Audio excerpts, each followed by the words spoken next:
혹시 오늘 아침 눈을 뜨자마자 가슴이 먼저 무거워지진 않으셨나요? 잠에서 깨기도 전에 마음 한구석에서 걱정이 고개를 들었을 수도 있습니다. 건강은 괜찮을까? 오늘 병원 예약은 언제였지? 아이들은 잘 지내고 있을까? 통장 잔고는 얼마나 남았을까? 하루를 시작하기도 전에 이미 마음은 여러 곳으로 흩어져 있죠. 60대를 살아가는 많은 분들이 이런 아침을 맞이합니다. 평생을 달려왔는데 이제는 좀 쉬어도 될 것 같은데 마음만은 여전히 쉬지 못하고 있어요. 오히려 나이가 들수록 걱정은 더 커지고 불안은 더 깊어지는 것 같습니다. 왜 그럴까요?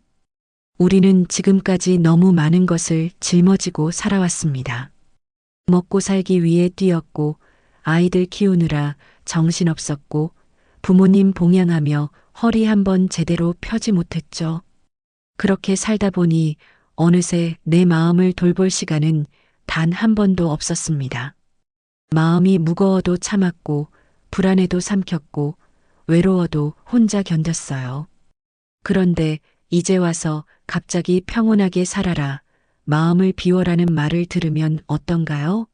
솔직히 막막하지 않으신가요? 평온이 뭔지도 잘 모르겠고 어떻게 마음을 비우는 건지도 감이 안 잡힙니다. 평생을 걱정하며 살아온 사람에게 갑자기 걱정을 내려놓으라는 건 마치 평생 짐을 진 사람에게 갑자기 짐을 내려놓으라는 것만큼이나 어려운 일이죠. 60대를 살아가는 많은 분들이 공통적으로 느끼는 걱정은 크게 네 가지입니다. 첫 번째는 건강입니다. 아침에 일어나면 여기저기 쑤시고 계단 오르기도 예전 같지 않고 병원 가면 또 무슨 소리를 들을까 두렵죠. 건강검진 날짜만 다가와도 가슴이 두근거립니다. 두 번째는 관계입니다. 자녀들은 다 컸지만 마음은 여전히 무겁습니다. 잘 지내고 있는지, 돈은 모으고 있는지, 직장은 괜찮은지, 친구들은 하나둘씩 연락이 뜸해지고 배우자와의 관계도 예전 같지 않습니다. 세 번째는 경제입니다. 은퇴 후 수입이 줄어들거나 끊겼는데 지출은 여전합니다. 연금만으로는 부족하고 저축한 돈은 언제까지 버틸 수 있을지 불안하죠. 네 번째는 외로움입니다. 사람들 사이에 있어도 외롭고 집에 혼자 있으면 더 외롭습니다. 누구에게 이 마음을 털어놓아야 할지도 모르겠고 나이 들수록 세상은 점점 더 빠르게 변하고 나만 뒤처지는 것 같습니다. 이 네 가지 걱정은 60대를 살아가는 많은 분들의 공통된 무게입니다. 하지만 오늘 이 시간만큼은 이렇게 말씀드리고 싶습니다. 괜찮습니다. 평온은 지금부터 만들면 됩니다. 늦은 게 아니에요. 평온은 타고나는 것이 아니라 길러지는 거니까요. 마음도 몸처럼 연습하면 달라집니다. 불안도 조금씩 줄어들고 걱정도 가벼워질 수 있어요. 그리고 무엇보다 중요한 건 이겁니다. 앞으로 올 일의 대부분은 생각보다 별일 아니라는 거예요. 지금 당신이 걱정하는 것들 중 90%는 실제로 일어나지 않습니다. 나머지 10%도 생각보다 심각하지 않죠. 우리는 그저 걱정하는 데 익숙해져서 걱정 없이는 하루를 시작할 수 없을 만큼 습관이 되어버린 겁니다. 여기서 중요한 건 이 걱정들이 잘못된 게 아니라는 겁니다. 당연한 겁니다. 평생을 책임지고 살아온 사람이라면 이런 걱정을 하는 게 오히려 자연스러워요. 문제는 걱정 자체가 아니라 걱정에 압도당해서 내 마음을 잃어버리는 겁니다. 그래서 오늘부터 우리는 조금 다른 방식으로 이 걱정들을 바라보려 합니다. 4명의 지혜로운 사람들의 도움을 받아서요. 첫 번째는 정약용입니다. 조선시대 실학자로 마음의 성찰과 현실적인 지혜를 강조한 분이죠. 정약용은 마음이 괴로운 이유는 마음을 돌보지 못해서라고 말했습니다. 우리가 지금 불안한 건 마음을 한 번도 제대로 들여다보지 않았기 때문이에요. 두 번째는 장자입니다. 중국 고대 철학자로 자연스러움과 무의의 삶을 이야기한 분입니다. 장자는 억지로 바꾸려 하지 말고 흐름에 맡겨라고 했어요. 우리가 불안한 이유는 너무 많은 걸 통제하려고 하기 때문입니다. 세 번째는 마르쿠스 아우렐리우스입니다. 로마의 황제이자 스토아 철학자였던 분이죠. 그는 통제할 수 없는 것에 마음 쓰지 말고 통제할 수 있는 것에만 집중하라고 했습니다. 우리가 불안한 건 내가 바꿀 수 없는 것들을 바꾸려고 애쓰기 때문이에요. 네 번째는 에픽테토스입니다. 노예 출신에서 위대한 철학자가 된 분으로 마음 다스리는 법을 평생 가르쳤습니다. 그는 평온은 기술이며 반복으로 익힐 수 있다고 말했어요. 우리도 충분히 배울 수 있다는 뜻입니다. 이 네 사람의 지혜를 빌려 우리는 지금부터 마음의 평온을 만들어갈 겁니다. 어렵지 않습니다. 거창한 것도 아니에요. 그저 내 마음을 조금씩 들여다보고 조금씩 정리하고 조금씩 내려놓는 연습을 할 뿐입니다. 그리고 그 과정에서 당신은 깨닫게 될 겁니다. 평온은 먼 곳에 있는 게 아니라 지금 이 순간 내 마음속에서 시작된다는 거요. 정약용은 18년 동안 유배지에서 살았습니다. 고향에서 멀리 떨어진 외딴 섬에서 가족과도 떨어져 언제 돌아갈 수 있을지도 모르는 상황이었죠. 보통 사람이라면 절망했을 겁니다. 하지만 정약용은 그곳에서 500권이 넘는 책을 썼습니다. 학문을 멈추지 않았고 마음 공부를 계속했어요. 그가 어떻게 그럴 수 있었을까요? 바로 마음을 돌보는 법을 알았기 때문입니다. 정약용은 이렇게 말했습니다. 사람의 마음은 밭과 같다. 돌보지 않으면 잡초가 자라고 가꾸면 곡식이 자란다. 우리 마음도 똑같습니다. 돌보지 않으면 걱정과 불안이라는 잡초가 무성하게 자라나죠. 하지만 조금씩 가꾸면 평온과 안정이라는 곡식이 자랍니다. 정약용이 제시한 첫 번째 방법은 성찰입니다.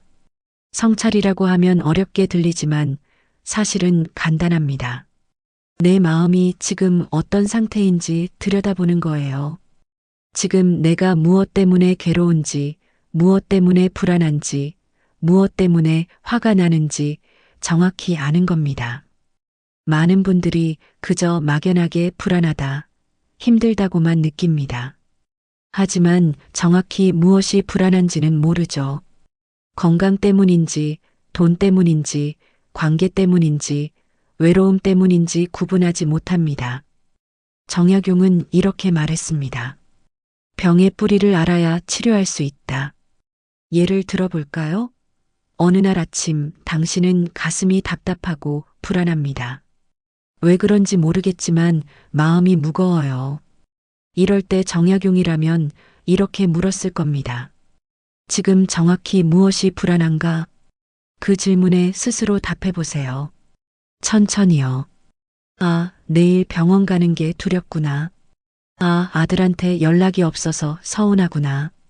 이렇게 정확히 짚어내면 불안은 이미 반 정도 줄어듭니다. 정약용의 두 번째 가르침은 현실에서 답을 찾기입니다. 정약용은 실학자였습니다. 실학은 실제로 쓸모 있는 학문을 뜻하죠. 머릿속 이론이 아니라 현실에 도움이 되는 지혜를 추구했어요. 마음 공부도 마찬가지입니다. 추상적인 이야기가 아니라 지금 당장 내 삶에 적용할 수 있는 방법이어야 합니다. 예를 들어 건강이 걱정된다면 어떻게 해야 할까요? 막연히 걱정만 하는 게 아니라 현실적으로 할 수 있는 일을 찾는 겁니다. 병원 예약을 잡거나 운동을 시작하거나 식단을 조절하거나 충분히 자는 거죠. 정약용은 이렇게 말했습니다. 근심은 행동으로 풀어야 한다. 생각만으로는 풀리지 않는다. 정약용의 세 번째 가르침은 마음의 뿌리를 들여다보기입니다. 우리가 불안한 건 단순히 현재의 문제 때문만은 아닙니다. 과거에서 온 상처, 오래된 습관, 어릴 적 형성된 생각의 패턴이 지금도 우리를 괴롭히죠. 예를 들어 돈 걱정이 큰 분들은 대부분 어린 시절 가난했던 기억이 있습니다. 그때의 불안이 지금까지 이어지는 거예요. 관계에서 불안한 분들은 어릴 적 버림받은 경험이 있을 수 있어요. 정약용은 이렇게 말했습니다. 뿌리를 모르고 가지만 자르면 다시 자라난다.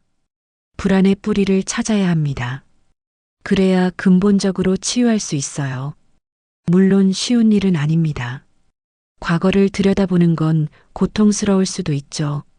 하지만 피하면 피할수록 그 상처는 더 깊어집니다. 용기를 내서 한 번쯤은 들여다봐야 해요. 혹시 오늘 조용한 시간을 내어 스스로에게 물어보세요. 내가 지금 가장 불안한 건 뭘까? 이 불안은 언제부터 시작된 걸까? 어릴 적에 비슷한 감정을 느낀 적이 있을까? 답을 찾으려 애쓰지 말고 그저 질문만 던져보세요. 답은 천천히 저절로 떠오를 겁니다. 정약용이 우리에게 주는 가장 큰 위로는 이겁니다. 마음은 돌볼 수 있다. 마음은 고칠 수 없는 게 아닙니다. 바꿀 수 없는 것도 아니에요. 다만 돌보지 않았을 뿐이죠. 지금부터라도 조금씩 돌보면 마음은 반드시 달라집니다. 정약용도 유배지에서 수없이 힘들었을 겁니다. 가족이 그리웠고, 고향이 그리웠고, 미래가 불안했을 거예요. 하지만 그는 매일 마음을 돌봤습니다. 글을 쓰고 생각을 정리하고 자신을 성찰했죠. 그 결과 그는 절망 속에서도 평온을 유지할 수 있었습니다. 당신도 할 수 있습니다. 지금까지 마음을 돌보지 못했다 해도 지금부터 시작하면 됩니다. 늦은 게 아니에요. 마음은 나이와 상관없이 가꿀 수 있으니까요. 정약용의 지혜를 빌려 오늘부터 이 세 가지를 실천해 보세요. 첫째, 내 마음이 지금 어떤 상태인지 매일 한 번씩 들여다보기. 둘째, 막연한 걱정을 구체적인 행동으로 바꾸기. 셋째, 불안의 뿌리를 천천히 찾아보기. 이 세 가지만 해도 당신의 마음은 조금씩 가벼워질 겁니다. 정약용이 18년의 유배 끝에 고향으로 돌아왔을 때 사람들은 그가 여전히 평온한 모습에 놀랐다고 합니다. 어떻게 그럴 수 있었냐고 묻자 그는 이렇게 대답했습니다. 마음을 가꾸는 일을 멈추지 않았기 때문이다. 당신도 지금부터 마음을 가꾸기 시작하세요. 평온은 이미 당신 안에 있습니다. 다만 발견하지 못했을 뿐이에요. 장자는 이런 이야기를 했습니다. 어느 날 장자는 꿈을 꾸었습니다. 자신이 나비가 되어 꽃 사이를 자유롭게 날아다니는 꿈이었죠. 너무나 생생해서 꿈에서 깬 뒤에도 혼란스러웠습니다. 내가 나비 꿈을 꾼 건가 아니면 나비가 지금 사람인 나로 꿈을 꾸고 있는 건가? 이 이야기가 우리에게 던지는 질문은 이겁니다. 내가 지금 사는 방식이 진짜 나의 방식일까? 아니면 누군가의 기준에 맞춰 사는 건 아닐까? 60대를 살아가는 많은 분들이 이런 혼란을 느낍니다. 평생 남을 위해 살았는데 정작 나는 무엇을 원하는지 모르겠다고요. 자녀를 위해, 배우자를 위해, 부모님을 위해 세상의 기준에 맞춰 살아왔는데 정작 내 모습은 어디로 갔는지 알 수 없습니다. 장자는 이렇게 말합니다. 자연스러움으로 돌아가라. 억지로 무언가 되려 하지 말고 원래의 나로 돌아가라. 이게 바로 무의의 의미입니다. 무의는 아무것도 하지 않는다는 뜻이 아닙니다. 억지로 하지 않는다는 뜻이에요. 자연스러운 흐름을 거스르지 않고 있는 그대로를 받아들이는 겁니다. 예를 들어볼까요? 당신은 자녀 걱정이 많습니다. 아이가 잘 살고 있는지, 돈은 모으고 있는지, 결혼은 잘하고 있는지 신경 쓰이죠. 그래서 자꾸 전화하고 조언하고 때로는 간섭합니다. 이렇게 하면 안 돼. 그렇게 살면 나중에 후회해. 엄마 말 들어. 내가 더 많이 살아봤으니까. 하지만 아이는 듣지 않습니다. 오히려 부담스러워하고 연락을 피하기 시작하죠. 당신은 더 불안해지고 더 자주 연락합니다. 악순환이 시작됩니다. 장자라면 이렇게 말했을 겁니다. 물은 흐르는 대로 두어라. 억지로 방향을 바꾸려 하면 둑이 무너진다. 자녀도 마찬가지입니다.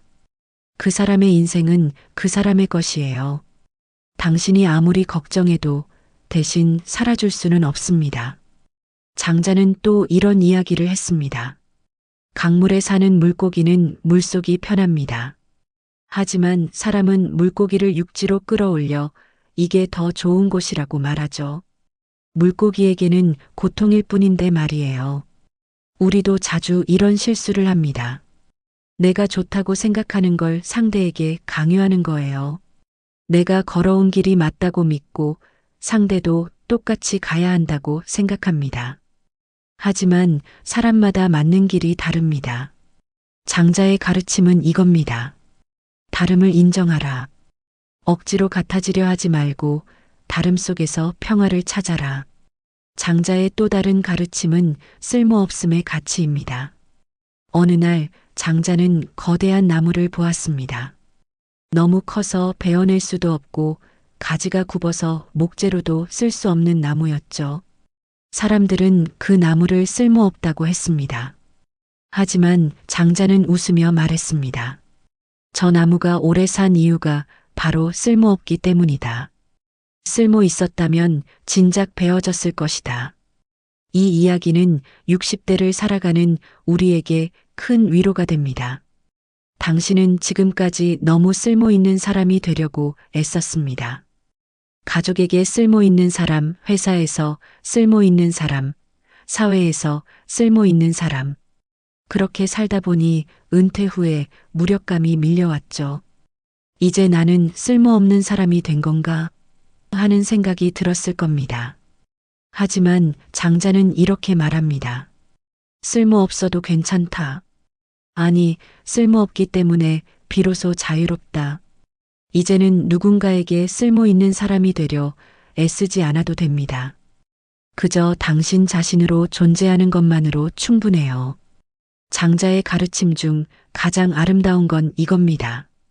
자연은 억지로 피우지 않는다.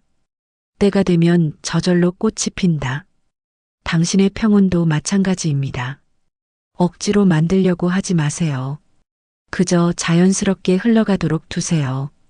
장자의 마지막 가르침은 내려놓음의 용기입니다. 많은 사람들이 내려놓는 걸 폭이나 체념으로 생각합니다. 하지만 장자는 이렇게 말합니다. 내려놓음은 포기가 아니라 자유다. 집착에서 벗어나는 것이다. 당신이 자녀에게 갖는 걱정, 그건 사랑입니다. 하지만 그 걱정이 너무 크면 집착이 됩니다. 사랑은 자유를 주지만 집착은 상대를 올가매죠. 장자는 이렇게 말합니다. 손을 꽉 쥐면 아무것도 담을 수 없다. 손을 펴야 새로운 것이 들어온다. 당신도 손을 펴세요. 걱정을 내려놓으세요. 집착을 놓아주세요. 그래야 평온이 들어올 자리가 생깁니다. 물론 쉽지 않습니다. 평생 짊어지고 살아온 짐을 하루아침에 내려놓을 수는 없어요. 하지만 조금씩 천천히 내려놓을 수는 있습니다. 오늘 하나, 내일 하나. 이렇게 조금씩 내려놓다 보면 어느새 당신의 어깨는 가벼워질 겁니다. 장자가 세상을 떠날 때 제자들이 성대한 장례를 치르려 했습니다. 하지만 장자는 이렇게 말했습니다. 내 몸은 하늘과 땅이 관이고 해와 달이 한 쌍의 구슬이며 별들이 진주다. 만물이 나를 전송하는데 무엇이 부족하겠는가? 그는 죽음조차 자연스럽게 받아들였습니다. 억지로 붙잡지 않았어요. 우리도 그렇게 살 수 있습니다. 자연스럽게 억지 부리지 않고 흘러가는 대로. 그것이 장자가 말한 평온의 길입니다. 지금 이 순간부터 조금씩 힘을 빼세요. 모든 걸 통제하려 하지 마세요. 세상은 당신의 통제 없이도 잘 흘러갑니다. 당신은 그저 그 흐름 속에서 자연스럽게 존재하면 됩니다. 그것만으로 충분합니다. 로마의 황제 마르쿠스 아우렐리우스는 세상에서 가장 큰 권력을 가진 사람이었습니다. 하지만 그는 이렇게 썼습니다.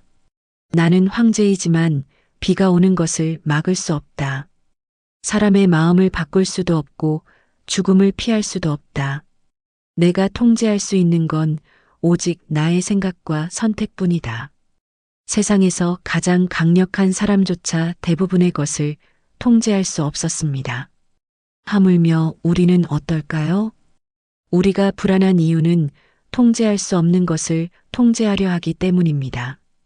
자녀의 인생을 통제하려 하고 배우자의 마음을 바꾸려 하고 세상의 변화를 막으려 하죠. 그런데 이 모든 건 우리가 통제할 수 없는 것들입니다. 마르쿠스 아우렐리우스는 이렇게 말합니다. 통제할 수 없는 것에 마음 쓰지 말라. 그것은 고통의 시작이다. 그렇다면 우리가 통제할 수 있는 건 무엇일까요? 오직 하나입니다. 바로 내 마음의 선택입니다. 어떤 상황이 벌어지든 그 상황 자체는 바꿀 수 없어요. 하지만 그 상황을 어떻게 받아들일지, 어떻게 반응할지는 선택할 수 있습니다. 예를 들어볼까요?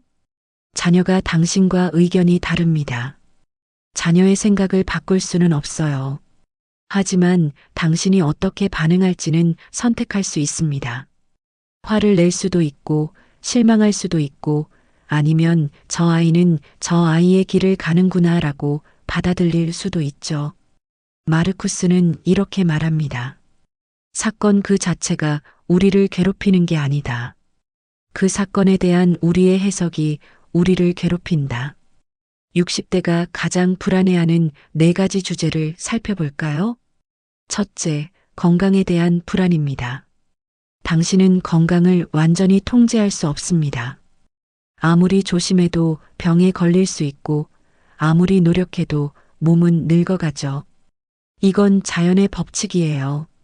하지만 당신이 선택할 수 있는 건 이겁니다.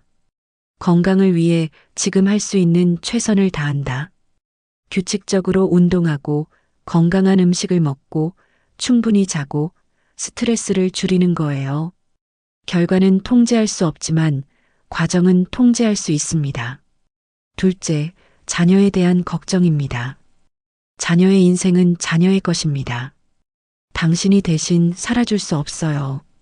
하지만 당신이 선택할 수 있는 건 이겁니다. 자녀를 믿고 필요할 때 곁에 있어준다. 마르쿠스는 이렇게 말합니다. 다른 사람의 행동을 바꾸려 하지 말고 그들이 선택한 길을 존중하라. 셋째, 경제적 불안입니다. 미래에 얼마나 돈이 필요할지, 저축한 돈이 얼마나 버틸지 알 수 없습니다. 하지만 당신이 선택할 수 있는 건 이겁니다. 지금 가진 것으로 현명하게 살고 불필요한 지출을 줄인다. 마르쿠스는 이렇게 말합니다. 가난은 적게 가진 게 아니라 더 많이 원하는 것이다. 넷째, 외로움입니다. 나이가 들면서 친구들이 하나둘씩 떠나가고 새로운 관계를 만들기도 어렵습니다.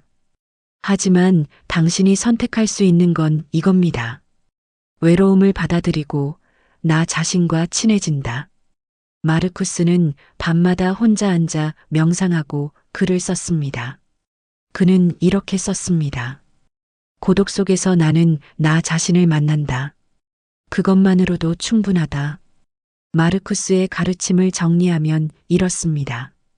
통제할 수 없는 것, 타인의 생각과 행동, 과거와 미래, 세상의 변화, 죽음과 질병, 다른 사람의 평가, 통제할 수 있는 것, 나의 생각, 나의 선택, 나의 반응, 나의 태도, 지금 이 순간의 행동, 불안을 줄이는 가장 확실한 방법은 이겁니다.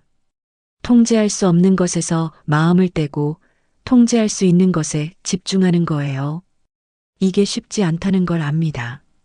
평생 걱정하며 살아온 사람에게 갑자기 걱정을 멈추라는 건 어려운 일이죠. 하지만 연습하면 됩니다. 조금씩 천천히요. 오늘부터 이렇게 해보세요. 걱정이 생길 때마다 스스로에게 물어보세요. 이건 내가 통제할 수 있는 일인가, 없는 일인가? 통제할 수 있다면 지금 당장 할 수 있는 행동을 하세요. 통제할 수 없다면 마음에서 내려놓으세요. 처음에는 어렵습니다. 자꾸 다시 걱정이 떠오를 거예요. 괜찮습니다. 그때마다 다시 질문하세요. 이건 내가 통제할 수 있는 일인가? 반복하다 보면 점점 익숙해집니다. 그리고 어느 순간 당신은 깨닫게 될 겁니다. 대부분의 걱정은 통제할 수 없는 것들이었다는 걸요. 마르쿠스 아우렐리우스는 황제로서 수많은 전쟁과 역병, 배신과 고난을 겪었습니다. 하지만 그는 평온을 잃지 않았어요. 그가 남긴 글 명상록에는 이런 구절이 있습니다. 내면의 평화를 찾은 사람에게는 어떤 폭풍도 평온을 빼앗을 수 없다. 당신도 그 평화를 찾을 수 있습니다. 통제할 수 없는 것에서 마음을 떼는 순간 진짜 자유가 시작됩니다. 에픽테토스는 노예로 태어났습니다. 주인에게 매를 맞고 자유를 빼앗기고 심지어 다리까지 불구가 되었죠. 보통 사람이라면 세상을 원망하고 분노에 가득 차서 살았을 겁니다. 하지만 에픽테토스는 이렇게 말했습니다. 내 몸은 노예지만 내 마음은 자유다. 아무도 내 마음을 빼앗을 수 없다. 그는 나중에 자유를 얻었고 위대한 철학자가 되었습니다. 그가 가르친 핵심은 단 하나였어요. 마음을 다스리는 법을 배워라. 그것이 진짜 자유다. 60대를 살아가는 우리에게도 이 가르침이 필요합니다. 우리는 많은 것을 잃었습니다. 젊음도, 건강도, 때로는 경제적 안정도 잃었죠. 하지만 아직 잃지 않은 게 하나 있습니다. 바로 마음입니다. 에픽테토스는 이렇게 말합니다. 평온은 재능이 아니라 기술이다. 연습하면 누구나 익힐 수 있다. 첫 번째 연습 감정의 파도 관찰하기. 에픽테토스는 이렇게 말합니다. 감정이 일어나는 건 막을 수 없다. 하지만 그 감정에 휩쓸릴지 말지는 선택할 수 있다. 불안이 밀려올 때 즉시 반응하지 말고 잠깐 멈추세요. 그리고 그 감정을 관찰하는 겁니다. 아, 내가 지금 불안을 느끼고 있구나. 이렇게 관찰하면 신기한 일이 일어납니다. 감정이 조금씩 약해져요. 두 번째 연습 불안을 줄이는 사고 연습. 생각을 멈추고 사실과 해석을 분리하세요. 사실 자녀가 일주일째 연락하지 않았다. 해석 무슨 일이 생겼을 것이다. 나한테 화가 났을 것이다. 사실은 하나지만 해석은 무수히 많습니다. 다른 해석을 떠올려 보세요. 그러면 불안은 줄어듭니다. 세 번째 연습 집착을 내려놓는 법. 에픽테토스는 이렇게 말합니다. 모든 것은 빌려온 것이다. 언젠가는 돌려주어야 한다. 당신의 건강도 재산도 심지어 사랑하는 사람들도 영원히 당신 것이 아닙니다. 이 말이 슬프게 들릴 수 있습니다. 하지만 에픽테토스는 이게 오히려 자유를 준다고 말합니다. 네 번째 연습 불면을 다스리는 법. 밤에 떠오르는 걱정은 실제보다 훨씬 과장됩니다. 그럴 때는 깊게 숨을 쉬세요. 천천히 들이마시고 천천히 내쉬세요. 그 다음 스스로에게 이렇게 말하세요. 이 걱정은 밤이 만든 환상이다. 내일 아침이 되면 달라 보일 거야. 다섯 번째 연습 관계 속에서 마음 지키기. 에픽테토스는 이렇게 말합니다. 다른 사람의 행동을 바꿀 수 없다면 그들에게 상처받지 않는 법을 배워라. 사랑은 하되 기대는 내려놓으세요. 관심은 보이되 집착하지 마세요. 여섯 번째 연습 아침 마음 점검. 아침에 눈을 뜨면 5분만 조용히 앉아 있어 보세요. 그리고 스스로에게 물어보세요. 오늘 나는 어떤 사람이 되고 싶은가? 오늘 나는 무엇에 집중하고 싶은가? 7번째 연습 저녁 마음 정리. 잠들기 전에 5분만 시간을 내보세요. 하루를 돌아보고 잘한 것은 칭찬하고 아쉬운 것은 배우세요. 자책하지는 마세요. 그저 관찰하고 배우는 겁니다. 8번째 연습 호흡으로 마음 안정시키기. 4초 동안 숨을 들이마시세요. 4초 동안 숨을 멈추세요. 6초 동안 숨을 내쉬세요. 이걸 5번만 반복해도 마음이 훨씬 가라앉습니다. 9번째 연습 감사일기. 매일 밤 잠들기 전에 3가지만 적어보세요. 오늘 감사한 것 3가지. 이렇게 매일 감사를 적다 보면 당신의 시선이 바뀝니다. 10번째 연습 지금 이 순간에 집중하기. 에픽테토스는 이렇게 말합니다. 과거는 이미 갔고 미래는 아직 오지 않았다. 오직 지금만이 진짜다. 에픽테토스가 우리에게 주는 가장 큰 선물은 이겁니다. 마음 다스리는 법은 배울 수 있고 연습하면 누구나 익힐 수 있다. 노예였던 그가 해냈습니다. 당신도 할 수 있어요. 처음에는 서툴 겁니다. 며칠 하다가 까먹을 수도 있죠. 괜찮습니다. 다시 시작하면 됩니다. 중요한 건 완벽하게 하는 게 아니라 계속 시도하는 겁니다. 에픽테토스는 이렇게 말합니다. 하루에 한 걸음씩 나아가면 1년 후에는 365걸음을 간 것이다. 오늘 하나, 내일 하나. 이렇게 조금씩 연습하세요. 그러면 언젠가 당신은 깨닫게 될 겁니다. 평온은 이미 당신 안에 있었다는 걸요. 당신은 그저 그것을 발견하는 법을 배우고 있는 중입니다. 그리고 그 배움은 지금 이 순간에도 계속되고 있습니다. 한국의 60대는 특별합니다. 전쟁의 잔해 속에서 자라나고 가난을 온몸으로 겪었고 하루하루가 생존이었던 시대를 살아냈죠. 그리고 그 폐허 위에 기적처럼 나라를 세웠습니다. 당신은 그 세대입니다. 아침 일찍 일어나 밤늦게까지 일했습니다. 쉬는 날도 없었고 아픈 날도 없었어요. 아니, 아파도 쉴 수 없었습니다. 쉬면 가족이 굶으니까요. 자녀를 키우느라 자신은 뒷전이었습니다. 좋은 옷 한 번 사입지 못했고 맛있는 것 한 번 먹지 못했어요.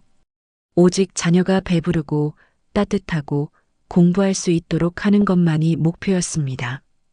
그렇게 평생을 달려왔습니다. 그런데 이제 와서 사람들은 말합니다. 이제 좀 쉬세요. 걱정 좀 내려놓으세요. 쉽게 말합니다. 하지만 당신은 어떻게 쉬어야 하는지 모릅니다. 평생 쉬어본 적이 없으니까요. 이건 당신의 잘못이 아닙니다. 시대가 그랬고, 환경이 그랬고, 선택의 여지가 없었습니다. 첫째, 한국 60대는 생존형 불안을 배웠습니다. 19만 6,070년대를 살아온 당신에게 불안은 생존 도구였습니다. 불안해야 일을 더했고, 걱정해야 준비를 더했고, 두려워해야 조심했죠. 그렇게 불안은 습관이 되었습니다. 하지만 이제는 다릅니다. 이제 생존의 위기는 지났습니다. 이제는 불안을 내려놓아도 괜찮습니다. 둘째, 한국 60대는 책임형 인간으로 살아왔습니다. 당신은 평생 누군가를 책임졌습니다. 부모님, 배우자, 자녀, 때로는 형제자매까지. 하지만 진실을 말씀드리겠습니다. 자녀들은 이제 스스로 살 수 있습니다. 이제는 책임을 조금 내려놓아도 됩니다. 셋째, 한국 60대는 희생의 문화 속에서 자랐습니다.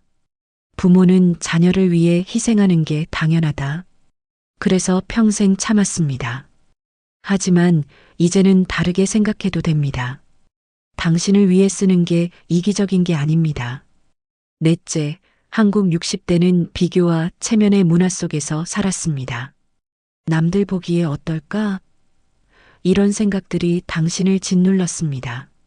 하지만 이제는 알아야 합니다. 당신의 가치는 자녀의 성공과 무관합니다.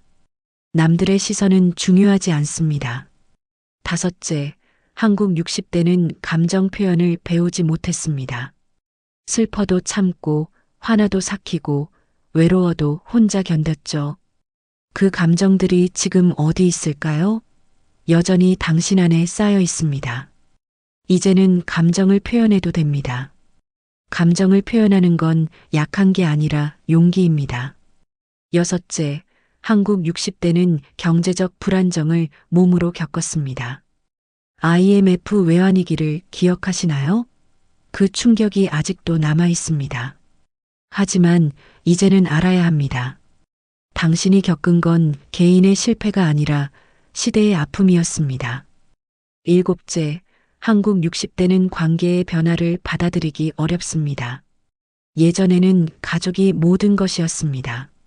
하지만 이제는 다릅니다. 자녀들은 바빠서 자주 오지 못하고, 이건 자녀들이 당신을 사랑하지 않아서가 아닙니다. 시대가 바뀐 거예요. 여덟째, 한국 60대는 노후 준비를 배우지 못했습니다. 당신이 젊을 때는 노후 준비라는 말 자체가 없었습니다. 그래서 지금 불안합니다. 하지만 이것도 당신 잘못이 아닙니다. 지금이라도 괜찮습니다. 이 모든 걱정들을 들여다보면 하나의 공통점이 있습니다. 당신의 걱정은 모두 당연한 것이었다는 점입니다. 시대가 그랬고, 문화가 그랬고, 환경이 그랬어요. 당신이 유난히 걱정이 많은 게 아니라 그렇게 살아야 했던 겁니다. 하지만 이제는 다릅니다. 이제는 조금씩 내려놓아도 됩니다. 조금씩 쉬어도 돼요. 당신은 충분히 했습니다. 아니, 충분히보다 더 많이 했어요. 이제는 당신을 위한 시간입니다. 당신의 평온을 위한 시간이에요. 당신은 더 이상 증명할 것이 없습니다. 당신은 이미 충분한 사람입니다. 이제 구체적으로 이야기할 시간입니다. 평온은 저절로 오지 않습니다. 만들어야 해요. 하지만 어렵지 않습니다. 작은 실천들이 모여서 큰 변화를 만들어내거든요. 오늘부터 당장 시작할 수 있는 실천 방법들을 알려드리겠습니다. 모든 것을 한꺼번에 하려 하지 마세요. 하나씩 천천히 시작하면 됩니다. 실천일 아침 마음 점검 5분. 눈을 뜨면 바로 일어나지 마세요. 침대에 그대로 누워서 5분만 시간을 내세요. 지금 내 마음은 어떤가? 오늘 나는 어떤 하루를 보내고 싶은가? 실천 2 걱정 분리 기록법. 걱정이 떠오를 때마다 종이에 적어보세요. 통제할 수 있는 걱정과 통제할 수 없는 걱정으로 분류하세요. 통제할 수 있는 걱정은 즉시 행동으로 옮기세요. 통제할 수 없는 걱정은 선을 그어 지우세요. 실천 3관계 거리두기. 누구와 만나고 나면 기분이 좋아지나요? 누구와 통화하고 나면 오히려 더 불안해지나요? 에너지를 빼앗아가는 관계는 조금씩 거리를 두세요. 실천 4감정 이름 붙이기. 나는 지금 불안하다. 나는 지금 외롭다. 감정에 정확한 이름을 붙이면 그 감정은 힘을 잃기 시작합니다. 실천 5 불안을 줄이는 호흡. 4초 동안 천천히 숨을 들이마시세요. 4초 동안 숨을 멈추세요. 6초 동안 천천히 숨을 내쉬세요. 이걸 5번만 반복해도 마음이 훨씬 안정됩니다. 실천 6 집착을 줄이는 선언. 거울을 보며 이렇게 말해보세요. 오늘도 내가 가진 것에 감사합니다. 하지만 이것들이 영원하지 않다는 것도 압니다. 실천 7 현실과 상상 구분하기. 걱정이 떠오를 때마다 물어보세요. 이건 현실인가, 상상인가? 상상에는 에너지를 쓰지 마세요. 현실에만 대응하세요. 실천 8 잠들기 전 마음 정리. 잠들기 30분 전 모든 전자기기를 끄세요. 오늘 하루를 되돌아보며 3가지 질문을 던지세요. 오늘 나는 무엇에 감사한가? 오늘 나는 어떤 순간에 평온했는가? 내일 나는 무엇을 조금 더 나아지게 할 수 있는가? 실천 구 일주일에 한 번, 완전한 휴식. 일주일의 하루는 완전히 쉬는 날을 정하세요. 그날은 아무것도 하지 않습니다. 오직 당신을 위한 시간입니다. 실천 10한 달에 한 번, 마음 점검. 한 달에 한 번은 조용히 앉아서 자신의 마음을 깊이 들여다보세요. 노트를 펴고 스스로에게 질문하세요. 실천 10일 작은 즐거움 찾기. 매일 하나씩 작은 즐거움을 찾아보세요. 아침에 마시는 따뜻한 차 한 잔, 창밖으로 보이는 햇살, 좋아하는 음악 한 곡. 실천 12 도움 청하기. 혼자 다 감당하려 하지 마세요. 힘들 때는 도움을 청해도 됩니다. 요즘 힘들어서 이야기 좀 들어줄 수 있어? 이 한마디가 얼마나 큰 힘이 되는지 모릅니다. 실천 13 자연과 시간 보내기. 일주일에 몇 번이라도 자연 속에서 시간을 보내세요. 공원을 산책하거나 강가에 앉아 있거나 산에 오르거나. 자연은 아무 말 없이 당신을 위로합니다. 실천 14 감사 편지 쓰기. 한 달에 한 번 감사 편지를 써보세요. 누군가에게 보낼 필요는 없습니다. 그냥 쓰기만 해도 돼요. 실천 15 작은 목표 세우기. 너무 큰 목표는 오히려 부담이 됩니다. 작은 목표를 세우세요. 이번 주에는 매일 10분씩 산책하기. 실천 16 웃음 찾기. 하루에 한 번이라도 크게 웃을 수 있는 무언가를 찾아보세요. 웃으면 몸에서 엔도르핀이 나옵니다. 실천 17 봉사활동. 다른 사람을 돕는 일은 역설적으로 자신을 돕는 일입니다. 작은 봉사라도 괜찮아요. 이 모든 실천들이 부담스럽게 느껴질 수 있습니다. 하지만 모든 걸 다 할 필요는 없어요. 하나만 골라서 시작하세요. 가장 끌리는 것 하나요. 일주일 동안 그것만 해보세요. 익숙해지면 하나를 더 추가하세요. 천천히 조금씩이요. 평온은 하루아침에 만들어지지 않습니다. 하지만 매일 조금씩 만들어가면 어느 순간 당신은 깨닫게 될 겁니다. 아, 요즘 마음이 많이 가벼워졌네. 그 순간이 올 겁니다. 반드시요. 중요한 건 완벽하게 하는 게 아니라 계속하는 겁니다. 하루 못했다고 포기하지 마세요. 다음 날 다시 시작하면 됩니다. 당신은 이미 시작했습니다. 이 글을 읽고 있다는 것만으로도요.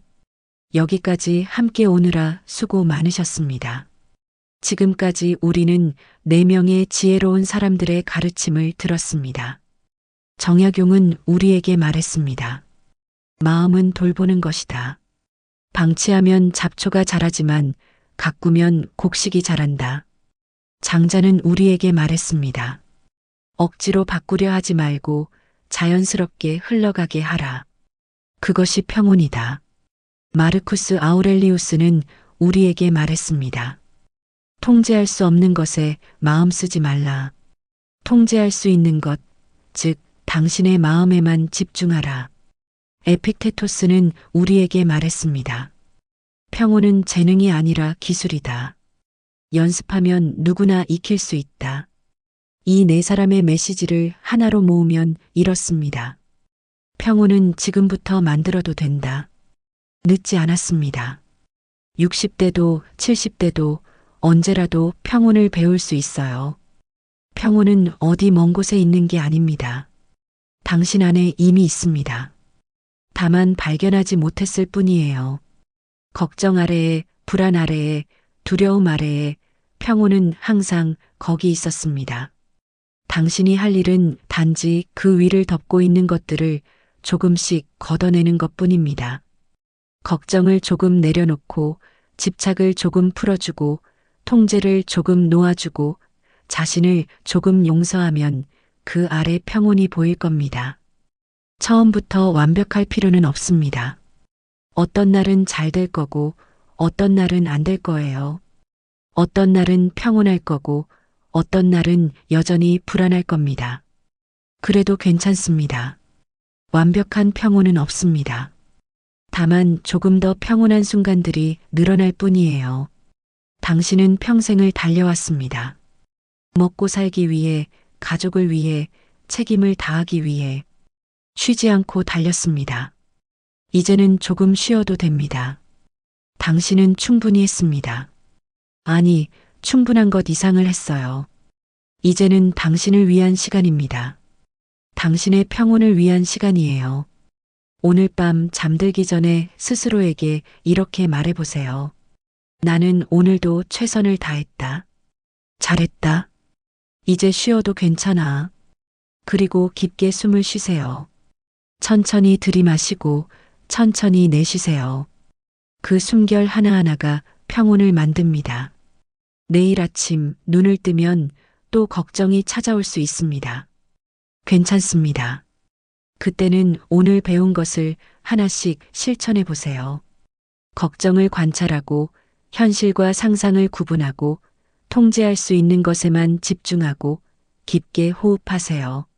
조금씩 천천히요. 1년 후 당신은 지금과 다를 겁니다. 걱정이 조금 줄어들고 불안이 조금 가벼워지고 마음이 조금 평온해질 거예요. 완벽하지는 않을 겁니다. 하지만 분명 달라져 있을 거예요. 그리고 그 변화를 느끼는 순간 당신은 깨닫게 될 겁니다. 아, 평온은 정말 지금부터 만들 수 있는 거였구나. 당신은 혼자가 아닙니다. 같은 걱정을 하는 사람들이 수없이 많습니다. 같은 길을 걷고 있는 사람들이 수없이 많아요. 우리는 함께 조금씩 평온을 만들어가고 있습니다. 천천히 하지만 확실하게요. 마지막으로 이 말을 기억하세요. 당신이 지금 걱정하는 것들의 대부분은 실제로 일어나지 않습니다. 일어난다 해도 생각보다 심각하지 않을 거예요. 그리고 설령 어려운 일이 생긴다 해도 당신은 그걸 이겨낼 힘이 있습니다. 평생을 힘든 시간 속에서 살아남은 당신이니까요. 이제는 단지 살아남는 것이 아니라 평온하게 사는 법을 배울 시간입니다. 당신은 그럴 자격이 충분합니다. 당신은 그럴 가치가 있습니다. 당신은 평온할 수 있습니다. 지금부터요. 깊게 숨을 쉬세요. 천천히요. 그리고 이 말을 마음속으로 되뇌어 보세요. 괜찮아. 평온은 지금부터 만들어도 돼. 그렇습니다. 괜찮습니다. 당신은 잘하고 있습니다. 앞으로도 잘할 거예요. 한 걸음씩, 하루씩, 조금씩이요. 그리고 기억하세요. 앞으로 오는 일의 대부분은 생각보다 별일 아닙니다.